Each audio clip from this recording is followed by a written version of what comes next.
Good morning, friends. Welcome back to another episode of Brittany Lee, the Bio Geek.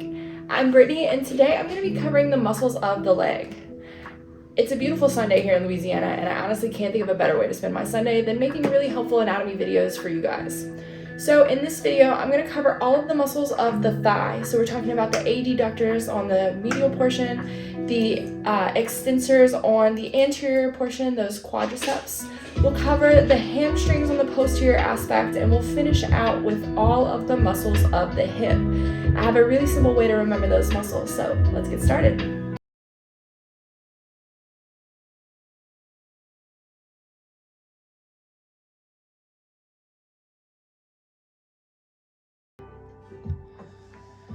So in this video, I'm going to first cover the muscles of the thigh. So I'll do our quadriceps muscles that's on the anterior surface.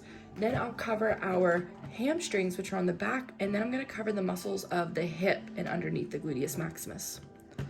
So looking at the front portion of the hip, of the thigh here, we're going to see rectus femoris, which is the most anterior and medial of our quadriceps muscles.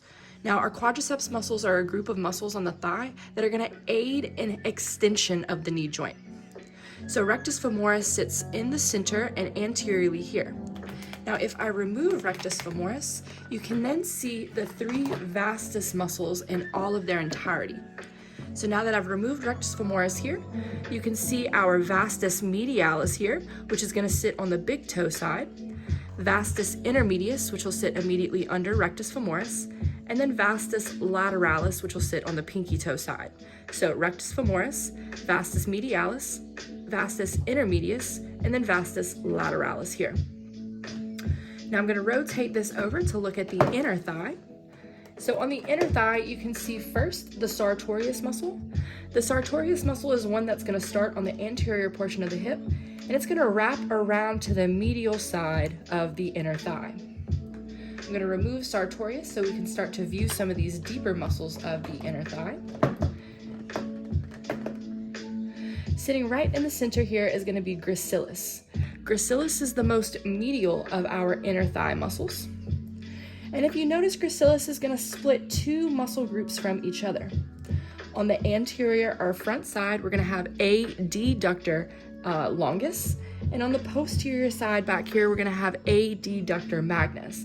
Now, if you follow these fibers from adductor magnus, they're going to travel more anteriorly, running underneath gracilis, to attach more to the anterior portion of the thigh. Now, our adductors are a group of muscles who do exactly what those names imply. They adduct, or bring the legs closer to the midline. So we said sartorius was our little sash here. Gracilis was the one that sat most medially on the superficial surface. That's going to split in half our adductor longus, which sits more anteriorly, and our adductor magnus, who's going to sit posteriorly and run underneath gracilis to reach the anterior portion of the leg. Now moving on to the back side, we're going to have our hamstring muscles. So our hamstrings have three different muscles: biceps femoris, semitendinosus, and semimembranosus. Our biceps femoris is going to be more on the lateral side. It's going to be on the pinky toe side of our leg. More medially, you're going to have our semitendinosus, which is going to sit on the top or superficial, to our semimembranosus, which sits underneath.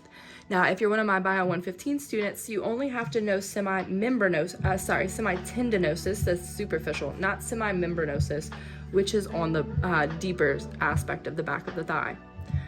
Now, our hamstring muscles are a group of muscles on the posterior part of the leg, and this whole muscle group is going to be responsible for flexion of this knee joint. So now let's move on to the more complicated parts of the leg, which is going to be the hip. So the easiest of the easiest of these muscles is going to be the tensor fasciae lata. The tensor fasciae lata sits on the outer aspect of the thigh, and it's going to attach to the iliotibial band here.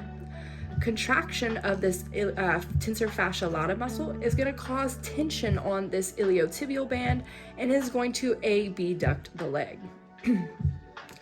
Now for this final part, I'm going to go ahead and talk about the gluteus maximus and the muscles that sit underneath that. So the gluteus maximus is going to be the largest of the hip muscles. It sits on the outer portion of the hip and allows for external rotation of the hip. If I reflect and remove this gluteus maximus, you can now see all of the muscles of the hip. So what I'm going to do is remove the hamstrings as well so we can get a better view.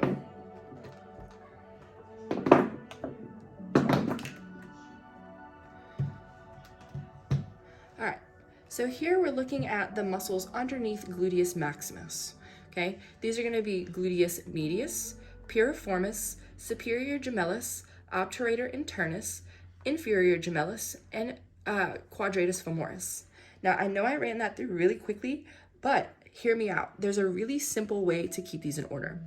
So if you notice the femur here, this little circle, and all of the muscles that radiate from it, it almost looks as if this were a sun with sun rays radiating off of it. Each one of these sun rays is going to be its own individual muscle.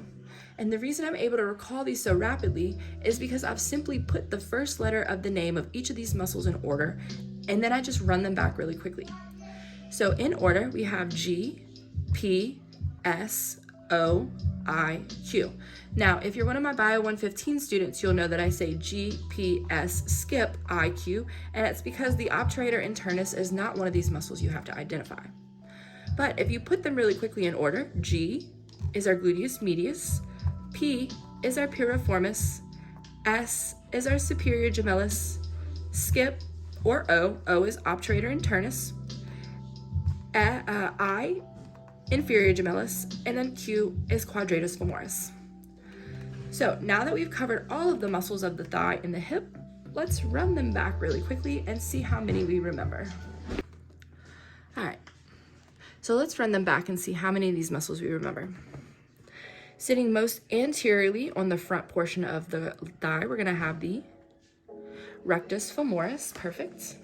If you remove rectus, you can see all three of the other muscles who share a similar name. On the big toe side here would be the vastus medialis, perfect. Situated in between is gonna be the vastus intermedius. And then on the side, we're gonna have the vastus lateralis, perfect. Rotating to view the muscles of the inner thigh, our little sash-like muscle was the sartorius. The one that sat most medial and on the inner thigh, most superficial on the inner thigh was our gracilis, perfect. And then gracilis was gonna separate the more posterior of these, which was adductor magnus. And then in the front was the adductor longus, perfect. Rotating towards the back, we had our hamstrings.